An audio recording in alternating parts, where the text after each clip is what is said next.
Hi friends, host Eric here, host Talking with Famous People, and tonight I'd like to respond to a comment I got on a recent video that says, from Carissa, who says, "What do you guys think about surveillance states? Is continual violation of personal privacy ethical under nationalistic considerations? My government might be frustrated at this statement, even though I would support the growth of a country or foreign affairs, it does not mean I should practically be raped of personal information. Would this surveillance affect a population's behavior in any way? It might be detrimental to the nation's overall productivity. In terms of both internal and external operations, furthermore, this constant surveillance could lead to the death of culture in its entirety. I advise other national governments participating in surveillance operations, they should be wary of these schemes." I think she means wary. Well, Carissa, that's an excellent question. Thank you for asking it. My answer to the question is that surveillance, the definition of surveillance is, hi guest, I'm making a video reply to a commenter, is watching from above. And there's a French word surveillance, which means watching from below. And the thing is, I don't personally mind watching. It's the state part of that question that concerns me. When you say a surveillance state, well, the problem is that the people who are surveilling typically are not themselves surveilled. And that creates a inequity of information flow. The solution, I think, is not more privacy for individuals, though. I think it's less privacy for everybody, especially the powerful. It's the ability to look and see what the mighty are doing, quote unquote, that ultimately is the only meaningful vehicle of accountability humanity's ever exercised. So, my take on the whole thing is, I don't mind being watched, but I want as much ability to watch the watchers as they have to watch me. I think that in general, as we get more identity linked, more digital in our interactions with the regular world, it's necessarily the case that privacy, strong privacy, so to speak, it becomes increasingly deprecated because we just are so interlinked in our informational nodes with what we do and everybody else we know, and obviously you can't put that kind of genie back in the bottle. Information fluidity is a good thing overall, and I think it's important to remember that anytime anybody wants to keep something private, they're saying, I want to deny this information to everybody else. Now, sometimes there's good reason for that, but a lot of times it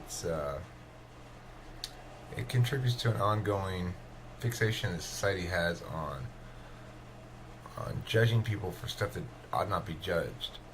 It's like if somebody's doing drugs, for example, and they want to keep that secret. Well, one can understand why they want to keep that secret in the status quo, because maybe people will judge them.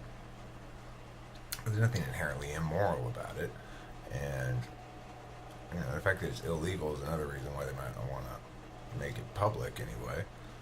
But they have to be judged by their character and their nature and what they do and how they talk and what they think and stuff like that, not based on something irrelevant like a habit. Like, for example, somebody might be a cross-dresser, somebody might be homosexual or something, and not want to reveal that information. Well, in that instance, that person ought not be shamed for that. They ought not